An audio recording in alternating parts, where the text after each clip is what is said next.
Девгиз в Куртатинском ущелье, одно из самых живописных в Северной Осетии. На этом месте уже более года строят современную дачу. Горный воздух, удаленность от городской суеты, но чем не прекрасное место для отдыха. Только вот ограда постройки вплотную примыкает к Девгизской крепости, почти полностью закрывая обзор на культурное наследие, история которого насчитывает более 14 веков.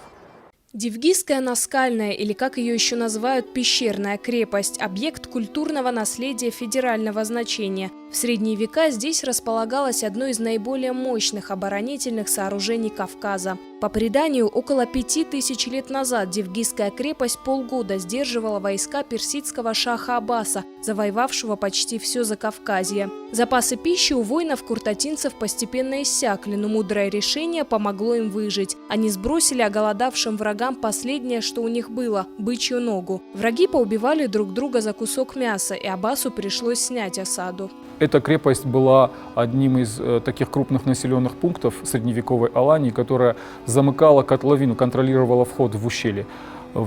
И в огромном государстве таким населенным пунктам уделялось огромное значение, потому что караванные дороги, караванные пути контролировались именно такими населенными пунктами, которые могут в случае какой-то опасности просто замкнуть какое-то общество и прекратить к нему доступ. Археологи оценивают возраст крепости в 800 лет, но, по мнению экспертов, люди могли жить здесь еще в каменном веке. Если учитывать, что в более древние времена такие пещеры использовались людьми каменного века, и в бронзовом веке такие укрепления не могли не использоваться в качестве жилья или оборонительных каких-то сооружений, и такую удобную, как сказать, площадку перед этой пещерой в виде населенного пункта, то, я думаю, население здесь проживало очень давно и просто-напросто наслаивалось друг на друга. Сейчас стены древней крепости превратились в подобие заднего дворика. Здесь отстроили деревянный коттедж, а территорию вокруг дома обнесли высоким забором. Собственник этого земельного участка – жительница Владикавказа Дима Ахполова. В Комитете по охране и использованию объектов культурного наследия республики нам рассказали, что земля была выделена ей для ведения личного подсобного хозяйства. Возводить здесь какие-либо дома запрещено. Из-за масштабной стройки подъезд к культурному памятнику теперь закрыт. Оставили только узкую тропу в 2 метра, а положено 6. У нее есть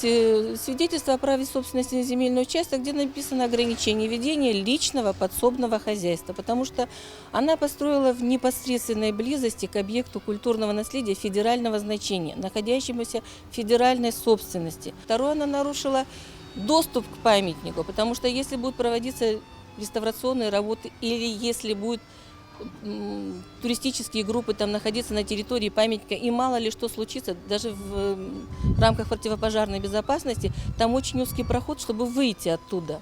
В своих действиях Ахполова ссылается на выписку из похозяйственной книги селения Девгиз за 1993 год, где подтверждается, что право на земельный участок ей выдала администрация Алагирского района. Однако оформление самовольной постройки прошло без участия районного руководства. Почему в кадастровой палате Северной Осетии без соответствующего разрешения выдали свидетельство о государственной регистрации права на дом, непонятно. Выписка из похозяйственной книги дает возможность оформить земельный участок в собственность, минуя администрацию района. То есть, если житель прожил на территории этого населенного пункта, является коренным жителем, он обращается к главе поселения, и точно так же по этой схеме и были оформлены земельные участки. Строения, которые возведены на участках, конкретно касается домов, они осуществлены без разрешения, без положенного оформления,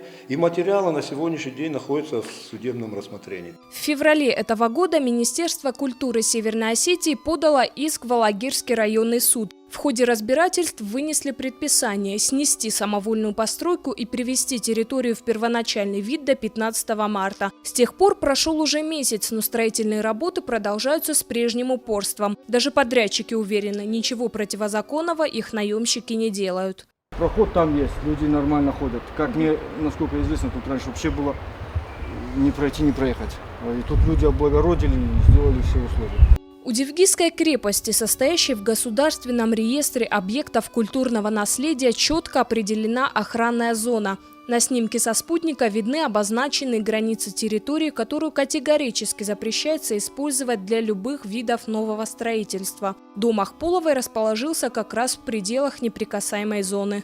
Почему некоторые наши с вами сограждане позволяют себе ставить свои личные интересы выше, чем национальные и общественные интересы? Завиш – это намоленное место. Завиш приезжали десятки, сотни наших с вами соотечественников с очень чистыми помыслами, добрыми намерениями. Это, если хотите, было воспитанием и молодого поколения.